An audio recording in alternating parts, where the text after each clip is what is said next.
Hello everyone, welcome back. This is the introduction of exercise 11.2 और इसमें हम ये सीखेंगे कि यूज ऑफ वेरिएबल्स यानी वेरिएबल्स को हम कब यूज करते हैं, कब यूज कर सकते हैं. तो वेरिएबल्स जनरली वेरिएबल्स होते क्या हैं?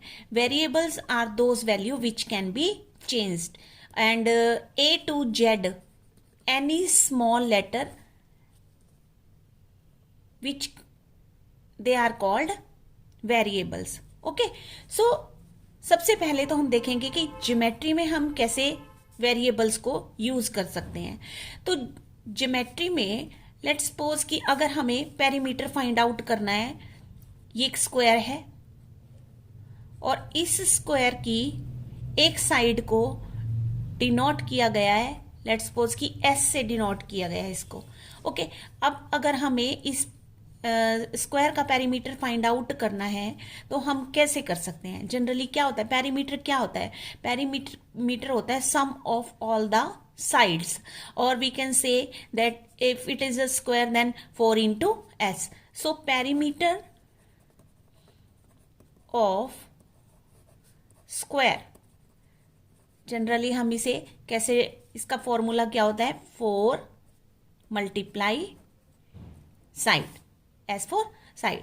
यानी कि ये साइड, अब यहां पे तो हमने इस साइड को एस मान लिया, ठीक है, तो हमारे पास इसका पेरीमीटर आ गया 4 into s, that is 4s. Correct. अब ये साइड जो है चेंज भी हो सकती है. लेट्स सपोज कि इस साइड को हमने s ना लिया, इसको हमने 7 मान लिया. ओके, तो अब हमारा पेरीमीटर क्या होगा? अब हमने क्या पेरीमीटर निकालना है इसका? 4 into, अब साइड की जगह हम किसको पुट कर देंगे? 7 को पुट कर देंगे. Okay, that means 7 centimetre. तो ये आ गया हमारे पास 28 सेंटीमीटर. इसी तरह इसकी जगह कोई और भी वैल्यू हो सकती है, 10 हो सकती है, 12 हो सकती है. तो सिंपली हमने क्या करना है? 4 को मल्टीप्लाई कर देना है गिवन साइड से. तो that is called the square of a perimeter. Okay, so यहां पे हम वेरिएबल को यूज कर सकते हैं. अब जैसे जैसे ये साइड चेंज हो रही है, इस तरह यहां पर पेरीमीटर भी चेंज हो रहा है. करेक्ट. अब लेट्स सपोज, लेट्स सी, ये एक अनदर एग्जांपल देखते हैं हम. This one is a rectangle, और रेक्टेंगल की क्या होती है? लेंथ भी होती है और ब्रेड्थ भी होती है. तो सिंपली अगर हमें इसका पेरीमीटर निकालना है, तो अब अगर हम इसे ध्यान से देखें तो अब इस रेक्टेंगल में 2 तो लेंथ होती हैं और 2 ही ब्रेड्थ होती हैं. ये बड़ी वाली लेंथ होती है और छोटी वाली ब्रेड्थ होती है. अब अगर हम इन सबका सम कर दें तो हमारे पास इस रेक्टेंगल का पेरीमीटर आ जाएगा. या फिर हम इसको कैसे लिख सकते हैं कि पेरीमीटर ऑफ ए रेक्टेंगल. अब पेरीमीटर ऑफ ए रेक्टेंगल क्या होगा? अब क्योंकि लेंथ, अब ये देखो, ये भी लेंथ है और ये वाली भी हमारे पास लेंथ है, ये ब्रेड्थ है, तो ये भी हमारे पास ब्रेड्थ है. तो इसका मतलब हमारे पास 2 तो लेंथ हैं और 2 ही ब्रेड्थ हैं. अगर हम 2 लेंथ और 2 ब्रेड्थ को प्लस कर दें, यानी 2 multiply length plus 2 multiply breadth, क्योंकि 2 हैं, 2 लेंथ हैं, 2 ब्रेड्थ हैं, तो ये आ गया हमारे पास 2l plus 2b, and that is the perimeter of this rectangle. अगर हम इन दोनों को मल्टीप्लाई करके 2 into l और 2 into b को, इनको मल्टीप्लाई करके इनका सम कर देंगे तो हमारे पास पेरीमीटर आ जाएगा. अब simply we can change this. l की जगह हम लेते हैं 3 सेंटीमीटर और ब्रेड्थ की ले लेते हैं, ब्रेड्थ हम ले लेते हैं 2 सेंटीमीटर. तो सिंपली अब इसका पेरीमीटर निकालने के लिए हमें क्या करना पड़ेगा?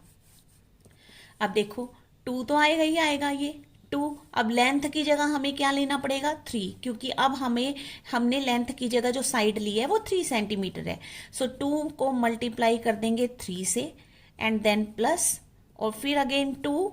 अब ब्रेड्थ कितनी है? 2 सेंटीमीटर लिए हमने, तो ब्रेड्थ को 2 से मल्टीप्लाई कर देंगे. तो ये कितना आ गया? 3 2 6 प्लस 2 2 4. दैट मीन्स ये पेरीमीटर हमारे पास कितना आ गया? 10 सेंटीमीटर्स का आ गया. ओके, अब इसी तरीके से अर्थमेटिक में भी हम जो है वो वेरिएबल्स का यूज कर सकते हैं। अब अर्थमेटिक में हमने एक प्रॉपर्टी पढ़ी थी, कॉम्यूटेटिव प्रॉपर्टी। अब ये कॉम्यूटेटिव प्रॉपर्टी होती क्या थी, अगर हम एडिशन में देखें, लेट्स सपोज कि हमारे पास दो नंबर हैं 5 + 3। ओके, अब हम इसे 5 + 3 करें या 3 + 5 करें, we will get the same answer. अब इस 5 + 3 की जगह हमने, अब लेट्स सपोज कि 5 को हमने ए मान लिया और 3 को हमने बी मान लिया, और इधर 3 बी है हमारा और 5 जो है वो ए है। तो अगर हम इनको प्लस करते हैं, 5 + 3 किया तो 8 आया और 3 + 5 किया तब भी 8 आया। दैट मीन्स ये दोनों वैल्यूज जो है वो इक्वल हैं, इक्वल इनकी आई, चाहे हमने इनको इनके नंबर्स को चेंज कर दिया, a + b कर दिया या b + a कर दिया, we will get the same answer.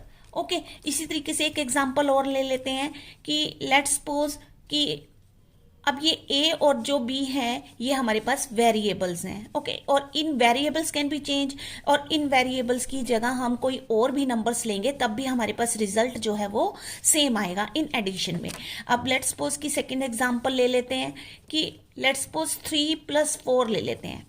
Okay, अब यहाँ पे a हमारा 3 है और b हमारा 4 है। ओके, अब यहाँ पे अगर हम 4 + 3 कर दें, ओके, तो यहाँ पे हमारा b + a हो गया। तो दैट मीन्स इन दोनों का जो रिजल्ट होगा ना वो सेम होगा हमारे पास। तो 3 + 4 7 और 4 + 3 भी क्या आया हमारे पास, 7 आया।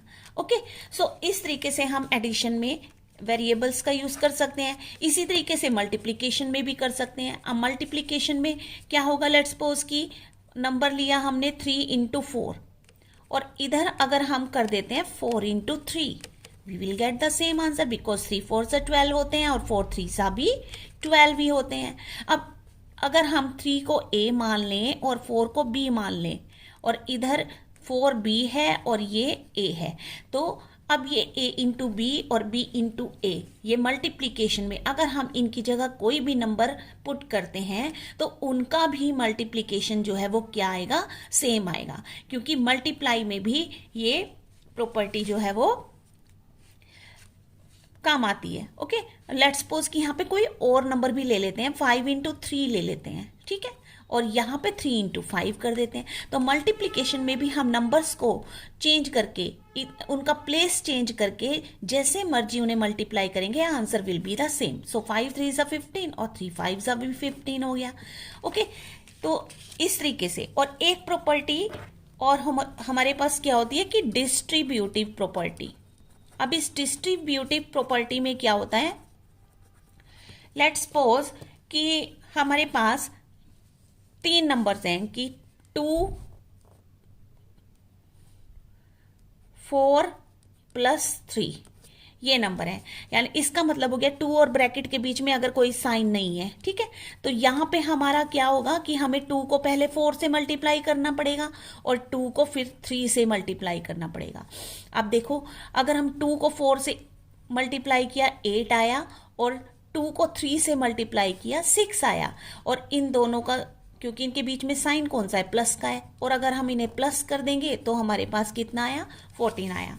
अब लेट्स सपोज कि अगर हम 2 को a मान लेते हैं और 4 को b और 3 को c, ठीक है, तो इस तरीके से हमने ये वेरिएबल्स यूज कर दिए। अब ये वेरिएबल्स हैं, इनकी जगह जरूरी नहीं है यही नंबर हो गए, वेरिएबल मीन्स कोई भी नंबर आप ले सकते हैं, जो भी नंबर लेंगे तो ये वाली जो प्रॉपर्टी है वो एप्लीकेबल होगी उसमें।